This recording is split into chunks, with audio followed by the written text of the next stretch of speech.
अल्लाह का ऐलान बहनों और भाइयों, एक वक्त ऐसा था जब न कोई इंसान था, न कोई जानवर, न धरती पर बस्तियां, न खेत, न महल, बस अल्लाह था और उसकी बनाई हुई मखलूकात, फरिश्ते, जिन्नात, आसमान और जमीन। अल्लाह ताला ने फरिश्तों से फरमाया, मैं जमीन में एक खलीफा, नुमाइंदा, प्रतिनिधि बनाने वाला हूं। फरिश्तों ने अर्ज किया, या रब, क्या तू ऐसे को बनाएगा जो फसाद करेगा और खून बहाएगा, जबकि हम तो तेरी तस्बीह करते हैं, तेरी हम्द करते हैं। अल्लाह ने जवाब दिया, मैं वो जानता हूं जो तुम नहीं जानते। इंसान की पैदाइश अल्लाह ने अलग अलग जगहों से मिट्टी ली, लाल, काली, सफेद, भूरी। इस मिट्टी को गीला करके गारे जैसा बनाया, फिर सूखने दिया। जब वो मिट्टी बजने लगी तो फरिश्ते हैरान होकर उसे देखते थे। आखिरकार अल्लाह ने उस मिट्टी से पहला इंसान आदम अलैहिस्सलाम का जिस्म बनाया, फिर उसमें रूह फूंकी। जैसे ही रूह सिर और सीने तक पहुंची, आदम अलैहिस्सलाम ने अल्हम्दुलिल्लाह कहा। अल्लाह ने फरिश्तों से कहा, आदम को सजदा करो।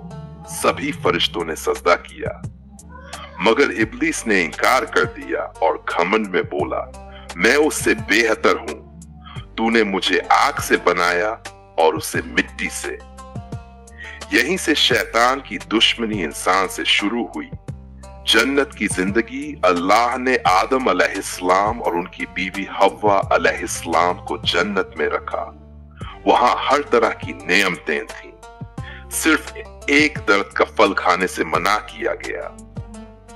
मगर शैतान ने धोखा दिया और कहा, अगर तुम ये फल खा लोगे तो अमर हो जाओगे और हमेशा जन्नत में रहोगे। आदम और हव्वा ने गलती से फल खा लिया, उनके जिस्म से पर्दा हट गया और शर्मिंदगी हुई। भय धरती पर भेजना अल्लाह ने फरमाया, अब तुम सब जन्नत से निकलो और धरती पर रहो। वहां तुमको रहना है, जीना है और आखिरकार लौटकर मेरे पास आना है। इस तरह आदम और हव्वा धरती पर उतारे गए। मेहनत और खेती बाड़ी धरती पर आदम अलैहिस्सलाम ने मेहनत की, खेती की, हल चलाया, बीज बोया और अपने हाथों से पसीना बहाकर रोजी कमाई। यहीं से इंसानी जिंदगी का असली सफर शुरू हुआ। उन्होंने अपनी औलाद को सिखाया, हलाल रोजी कमाओ, अल्लाह की इबादत करो, सब्र और शुक्र करो।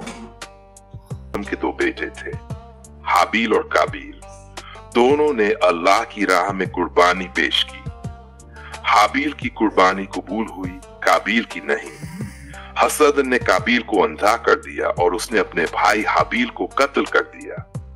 ये धरती पर पहला खून था।